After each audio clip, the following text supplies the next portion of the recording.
crime and illegal migration.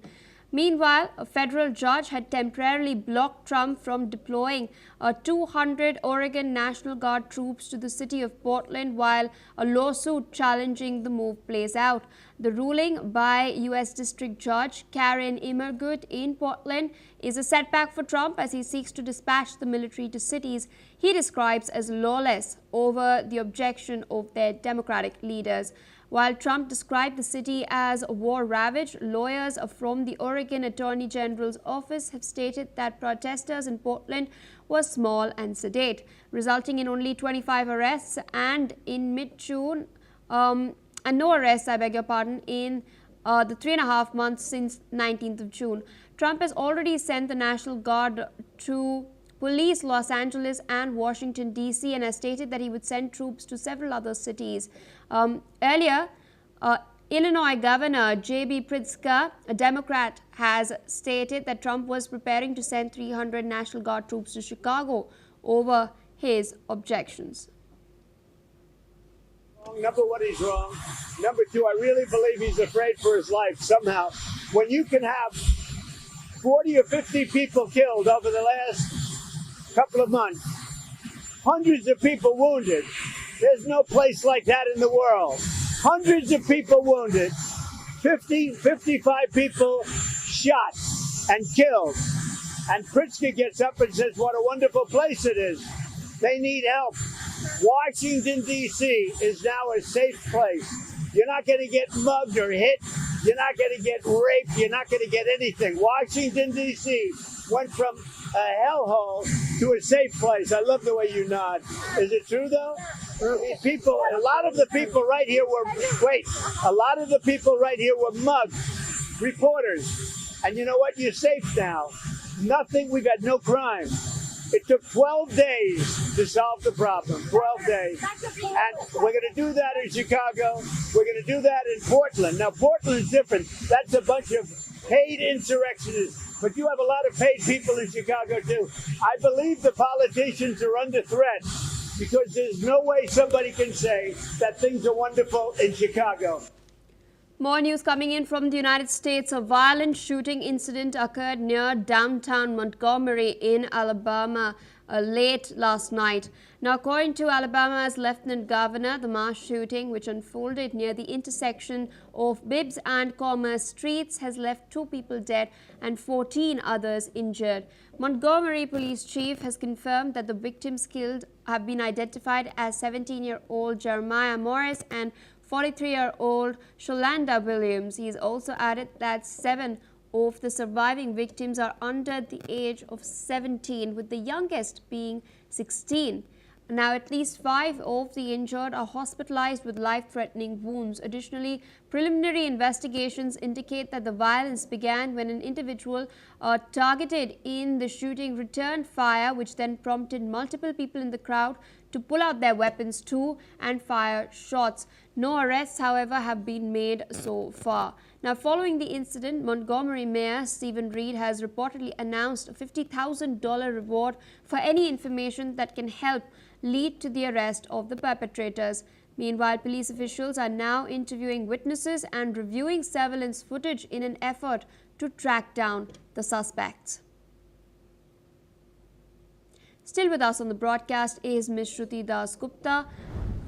Tragic incident coming in from Montgomery, mass shooting having taken place, and the police is not really able to point out at this moment who exactly is the perpetrator behind this. Reportedly, someone fired a shot that snowballed into other people, taking out their rifles as well, pistols as well, and firing at other people in the crowd. Most of those who've been injured are minors in this incident. Does this then, and we've also seen, a lot of other shootouts take place recently in the United States as well. Do all of these incidents then point towards the U.S. Administration and at least them taking an effort to bring about stricter gun laws? Should this be a wake-up call? Well, there are Second Amendment, which gives the right to have guns, is something which is non-negotiable in America because that was part of its Civil War doctrine. That the South, when they accepted their losses, they were given the right to hold guns to protect the land that they had captured by the power of that gun. So taking away that law is not going to happen. Any amendments to that would also face a lot of public upheaval as well as pushback from their own party members. There's a large arms lobby that functions in USA, and that does not just apply to the world. There are enough internal buying and selling happening in USA itself. So they would also not appreciate any steps on that regard. But what can be done is to ensure that anybody who's purchasing the arms also has a medical certificate which says that they're fine and they should not be having a previous record of violence of any sort. When they do, if somebody owning a gun ends up in jail, then their gun's license should be revoked and their arms need to be surrendered. So US should be working to cleaning its society up so that such incidents which claims the lives of minors and ensures that even witnesses feel suppressed and are unable to help the police find the people who are actually shooting out in the open without care, are able to come forth and deliver their witness testimonies. So what I feel is that US society is highly violent, extremely triggered. They have gangs operating there for centuries now. They keep coming, they change. One gang dies or is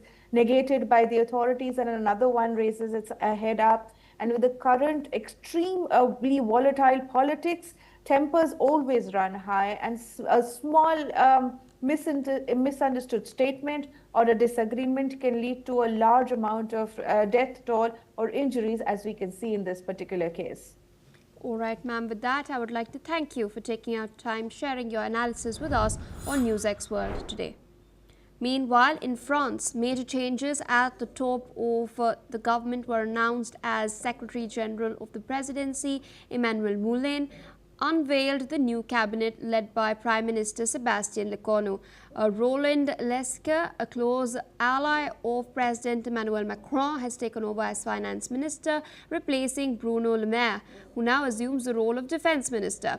Several key ministers have retained their posts, including Jean-Noël Barrot at Foreign Affairs, Bruno Retailleau at the Interior Ministry, and Gérald Darmanin at the Justice Ministry. Listen in to what Emmanuel Moulin had to say. Sur la proposition du Premier ministre, chargé de la planification écologique et énergétique, le Président de la République a nommé Madame Elisabeth Borne, ministre d'État, ministre de l'Éducation nationale, de l'Enseignement supérieur et de la Recherche. Monsieur Manuel Valls, ministre d'État, ministre des Outre-mer. Monsieur Gérald Darmanin, ministre d'État, garde des Sceaux, ministre de la Justice. Monsieur Bruno Retailleau, ministre d'État, ministre de l'Intérieur. Monsieur Bruno Le Maire, ministre d'État, ministre des Armées et des Anciens combattants. Madame Catherine Vautrin, ministre du Travail, de la Santé, des Solidarités, des Familles, de l'Autonomie et des Personnes handicapées. Madame Rachida Dati, ministre de la Culture. Monsieur Roland Lescure, ministre de l'Économie, des Finances et de la Souveraineté industrielle et énergétique. Monsieur Jean-Noël Barrot, ministre de l'Europe et des Affaires étrangères. Le Président de la République réunira l'ensemble des membres du gouvernement pour un Conseil des ministres qui se tiendra demain